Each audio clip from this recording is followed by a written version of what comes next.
Bonjour à tous, c'est Jigsaw, j'espère que vous allez bien aujourd'hui. Dans cette vidéo, on va parler de l'évolution du Home Cockpit. Et dans cette vidéo, je vais vous parler de l'utilisation donc de ce petit encodeur rotatif.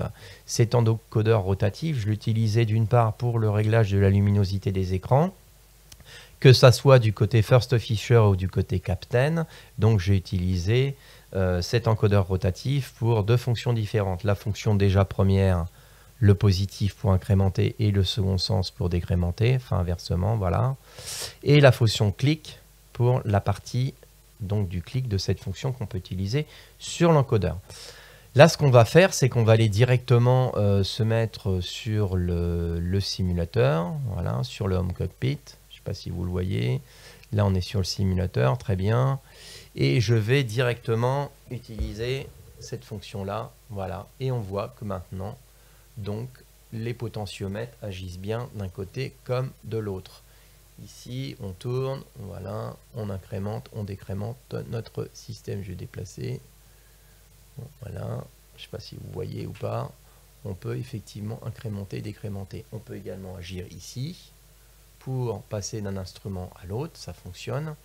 Et on verra par la suite qu'on peut déporter également ces écrans en utilisant la touche Alt et dessus, donc on va retourne sur le simulateur, on utilise un plus et on va déporter nos écrans. Voilà. Donc là, c'est pas l'objet de la vidéo, mais on peut le faire. On va regarder aussi autre chose. Donc cette fonction-là, je ne sais pas si vous voyez ici, donc l'ISIS. On est ici, je vous le montre. Voilà, je déplace ici. Ok, très bien. Et donc sur cet instrument, on va utiliser donc les deux possibilités que propose donc l'encodeur rotatif, à savoir la fonction quand je clique dessus. Voilà, on passe de standard à la pression qu'on souhaite enregistrer, donc le QFE, le QNH, et on va le régler de façon, on va incrémenter, on va décrémenter, et on peut le positionner en standard, et là on peut incrémenter d'un côté, et on peut décrémenter de l'autre. Voilà, donc tout ça, ça fonctionne. Et comment ça fonctionne? Ben, on va le faire, je vais vous montrer ça directement, donc sur Mobifly, donc on va retourner sur Mobifly ici. Et sur Mobifly, on va légèrement agrandir pour que vous y voyez quelque chose. Voilà. Ok, donc on voit déjà que dans un premier temps, nous avons trois modules, trois Arduino. Nous avons MIP Captain, MIP Central et MIP First Fisher. Donc là, on va regarder cette partie-là, MIP First Fisher. Et dans cette partie-là, nous allons avoir les informations, les variables qu'on va utiliser pour pouvoir incrémenter et décrémenter. First Fisher, ici, et le Navigation Display qui est ici. Donc là, on voit qu'on utilise deux pins différents. On peut incrémenter donc l'encodeur avec 1 par SIG, 2 ou 4. Voilà. Une fois que ça c'est fait, quand vous avez enregistré une variable, vous n'oubliez pas de faire upload config pour enregistrer votre variable dans l'Arduino. Bien évidemment, pensez à sauvegarder vos fichiers, hein, vos informations, tout ce que vous avez fait. Si ça bug, au moins vous aurez une sauvegarde. Et ici, donc on voit bien évidemment, donc Mobify est en route, heureusement. Autrement, on cherche parfois pourquoi ça ne fonctionne pas, mais tout simplement, Mobify n'est pas en fonctionnement. Ça m'est déjà arrivé. Et vous avez la partie output et la partie input. Donc ce qui nous intéresse, en l'occurrence ici, ce sont des actions. Donc on va ordonner pour que ça soit interfacé avec le simulateur. Donc là, on va utiliser en l'occurrence celle-ci, ou peu importe. Hein. Là, je l'ai en Captain. PFT, Bartnet, Phoenix, MIP, ok, encodeur, on voit bien ce que c'est. Et on a on left fast, on right fast. Donc on left, on utilisait une variable ici, on va décrémenter. On right, on va incrémenter. Et on fait exactement la même chose pour quand on veut l'utiliser de façon rapidement, donc fast. Voilà, on voit que c'est la même chose. Et bien évidemment, on left, c'est l'opposé de on right, on le voit, on décrémente. On right, on incrémente, voilà. Et bien évidemment, on left et on left fast, on a également les mêmes variables. Voilà, tout simplement. Donc, ce qui est intéressant, effectivement, maintenant, c'est de se dire que, ben voilà, déjà on avance. Voyez, on est ici. Ici, directement, normalement, je devrais avoir cette action qui fonctionne. La luminosité qui fonctionne d'un côté, la luminosité qui fonctionne de l'autre. Tous ces voyants-là ici, ça fonctionne. Et ça s'allume également. Donc c'est formidable. Donc tout est bien fonctionnel dessus. On voit une belle évolution donc, du simulateur.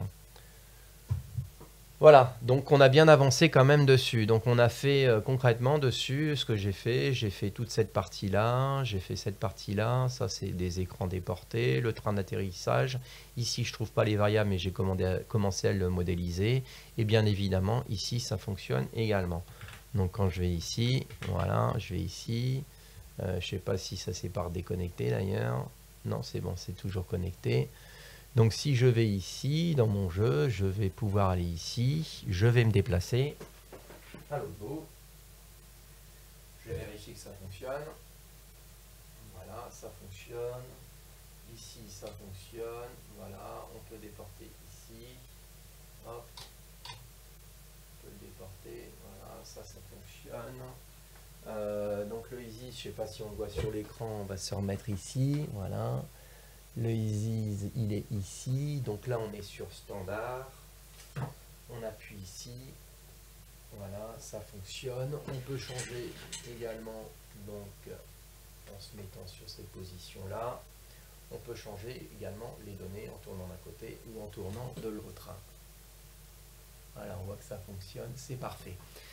Voilà, donc toute cette partie-là est à l'heure actuelle fonctionnelle.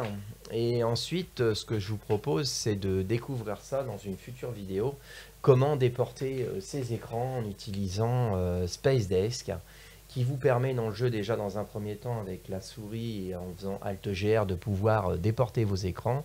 Et en utilisant Space Desk, ça vous permet, par le biais d'autres ordinateurs qui sont branchés en réseau, d'une part d'éviter un nombre de câbles pour brancher chaque écran sur votre Home Cockpit. Ça vous permet concrètement d'avoir qu'un câble USB et que les autres ordinateurs soient branchés en réseau. Vous voyez, là il s'est déconnecté tout simplement et on voit mes écrans qui réapparaissent dessus.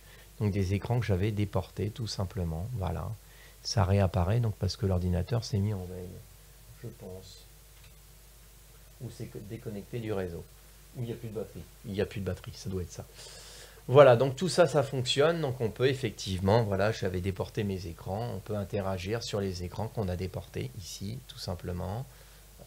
Et ainsi que celui-ci, là, on voit bien ici, voilà. On peut le modifier.